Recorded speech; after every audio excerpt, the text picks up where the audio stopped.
বন্ধুরা, আশা করি সবাই ভালো আছো।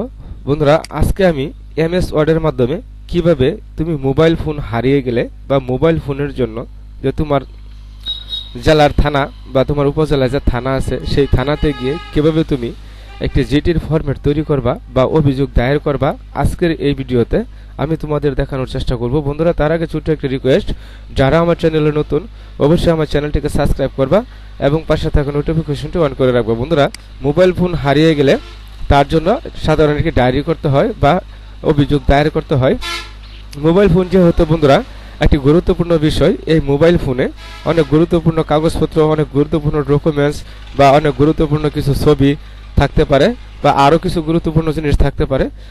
তার জন্য এই মোবাইল ফোনটি যদি অসাধু কোনো ব্যক্তির হাতে বা দুষ্চক্রকারী কোনো ব্যক্তির হাতে মোবাইল ফোনটি পড়ে, সেই ক্ষেত্রে তোমাকে অবশ্যই জিডি করতে হবে। তা না হলে এই মোবাইল ফোনের মাধ্যমে পরবর্তীতে যদি কোনো অকারেন্স হয় বা তোমার ফোনে বা যে সিম থাকবে সেই সিমে বা সেই নাম্বার থেকে যদি কাউকে কল করা হয় বা কাউকে অ্যারেঞ্জমেন্ট করা হয় বা হয়রানি করা হয়, তার জন্য দায়ভার তোমাকে নিতে হবে। বন্ধুরা, এখানে প্রথমে লিখতে হবে যে বরাবর অফিসার ইনচার্জ অথবা ভারপ্রাপ্ত কর্মকর্তা, এখানে থানা, তোমার থানা এখানে লিখে দিবা, এখানে তোমার জেলা লিখে দিবা। এরপর বন্ধুরা, বিষয় হচ্ছে যে হারানো মোবাইল ফিরে পেতে সাধারণ ডায়েরি করার আবেদন প্রসঙ্গে। বন্ধুরা, যে হারানো মোবাইল ফিরে পেতে যে সাধারণ ডায়েরি বা অভিযোগ আবেদন প্রসঙ্গে। এরপর বন্ধুরা লিখতে হবে জনাব, বিনীত নিবেদন এই যে আমি এখানে আপনার নাম, অর্থাৎ যার মোবাইল ফোন হারিয়ে গেছে তার নাম এখানে লিখতে হবে, তার জাতীয় পরিচয়পত্র নম্বর এখানে বন্ধুরা লিখে দিতে হবে, আপনার জাতীয় পরিচয়পত্র নাম্বারটা লিখে দিতে হবে, বয়স এখানে বয়স লিখে দিতে হবে। এরপর পিতা অথবা স্বামী, সেটা মেয়ে হতে পারে বা পুরুষও হতে পারে। যদি মেয়ে হয় সেক্ষেত্রে তার স্বামীর পরিচয় স্বামী দিতে হবে, অথবা ছেলে হলে তার পিতা নাম দিতে হবে, এখানে পিতার নাম বন্ধুরা বসিয়ে দিতে হবে।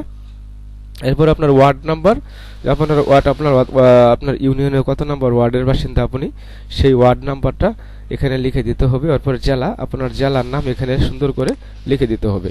এরপর বন্ধুরা থানা, আপনার থানা এখানে লিখে দিতে হবে। এরপর বলা হচ্ছে যে এই মর্মে জানাচ্ছি যে আমার মোবাইল যেখান থেকে হারিয়ে গেছে তার ঠিকানা এখানে লিখতে হবে। বন্ধুরা, যে আমার মোবাইল ফোনটি যে আপনার যে জায়গা থেকে, সেটি বাজার হতে পারে, স্কুল হতে পারে, কলেজ হতে পারে, মার্কেট হতে পারে, অথবা ট্রেন হতে পারে, বাস হতে পারে, যে যে জায়গা থেকে তোমার মোবাইল ফোনটি হারিয়ে গেছে সেই জায়গার নামটি সুন্দর করে এখানে লিখে দিতে হবে। এরপর সময়, কতটা সময়, কোন সময় তোমার মোবাইল ফোনটি হারিয়ে গেছে সেই সময়টা এখানে বন্ধুরা উল্লেখ করে দিতে হবে, থেকে হারিয়ে গেছে, অর্থাৎ এই জায়গা থেকে, অমুক জায়গা থেকে এই মোবাইল ফোনটি হারিয়ে গেছে। আমার মোবাইলের নাম হচ্ছে, এখানে মোবাইলের নাম অর্থাৎ কোম্পানির নাম, যে কোম্পানির ফোন সেই কোম্পানির নাম এখানে লিখে দিতে হবে, এবং মডেল, কত মডেল সেই মডেলটি বন্ধুরা এখানে সুন্দর করে লিখে দিতে হবে। অবশ্যই তোমার ফোনের ফোন কোম্পানির নাম এখানে লিখে দিতে হবে, মডেলটাও সুন্দর করে লিখে দিতে হবে। এরপর যেটি গুরুত্বপূর্ণ হচ্ছে বন্ধুরা, এই যে আইএমইআই অর্থাৎ আইএমই নাম্বার, আমরা যেটা বলি যে আইএমই নাম্বার, এই আইএমই নাম্বারের মাধ্যমে তোমার ফোনটা পরবর্তীতে প্রশাসন কর্তৃক বা যে থানার যে ভারপ্রাপ্ত কর্মকর্তা আছে বা অফিসার ইনচার্জ আছে, এই আইএমই নাম্বারের দ্বারা ট্র্যাকিং করবে ফোনটি কোন জায়গায় আছে, কোন এলাকায় আছে।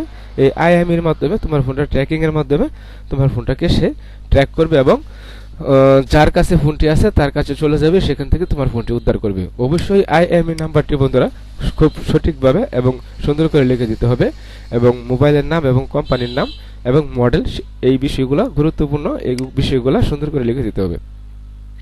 যে এখানে আইএমই নম্বর লিখে দিতে হবে। মোবাইলটি আমার অনেক প্রয়োজনীয়, যে মোবাইলটি আমার অনেক প্রয়োজনীয় এবং আমার গুরুত্বপূর্ণ ব্যক্তিগত বিষয় এখানে রয়েছে। এখানে বলা হচ্ছে যে মোবাইলটি আমার অনেক গুরুত্বপূর্ণ, মোবাইল ফোনটি আমার অনেক গুরুত্বপূর্ণ, এখানে গুরুত্বপূর্ণ ব্যক্তিগত কিছু বিষয় রয়েছে। যদি এই মোবাইল ফোন খারাপ ব্যক্তির হাতে, বন্ধুরা পূর্বে আমি বলেছি যে এই মোবাইল ফোনটি যদি কোনো অসাধু ব্যক্তি বা দুষ্চক্রকারীর হাতে পড়ে, সেই ক্ষেত্রে তোমার বিপদ হতে পারে। এখানে বলা হচ্ছে যদি এই মোবাইল ফোন খারাপ কোনো ব্যক্তির হাতে পড়ে তাহলে আমার ক্ষতি হওয়ার সম্ভাবনা রয়েছে। এই কারণে উক্ত ফোনটি ফিরে পেতে অব্যাহতি করছি বা অব্যাহতি জানাচ্ছি। এই কারণে তোমাকে যেটি করতে হবে, এই মোবাইল ফোনের মাধ্যমে যদি কোনো অকারণ বা কোনো কোনো ব্যক্তিকে হ্যারাসমেন্ট করা হয়, বা এই ফোনে থাকা সিম, সেই সিমে সেই নাম্বারে যদি কাউকে হুমকি দেওয়া হয়, সেই ক্ষেত্রে যদি তুমি জিটি না করো, পরবর্তীতে এই ফোন যার যে কিনেছিল ফোনটি, তার উপর এই দোষটি আসলে প্রশাসন চাপাইবে বা তাকে দোষারোপ করবে এবং তাকেই দোষী করবে। অতঃপর বন্ধুরা লেখা আছে যে অতএব আবার মহোদয়ের কাছে বিনীত নিবেদন এই যে আমার হারানো মোবাইল ফোন খুঁজে বের করে ফিরিয়ে দেওয়ার অনুরোধ করছি। যেহেতু আমার ফোনটি গুরুত্বপূর্ণ এবং ব্যক্তিগত অনেক কিছু এই ফোনে রয়েছে, সেই জন্য আমি আবারও জোর দিয়ে বলছি যে মহোদয়ের কাছে বিনীত নিবেদন এই যে আমার হারানো মোবাইল ফোন খুঁজে ফিরিয়ে দিয়ে দেওয়ার অনুরোধ করছি।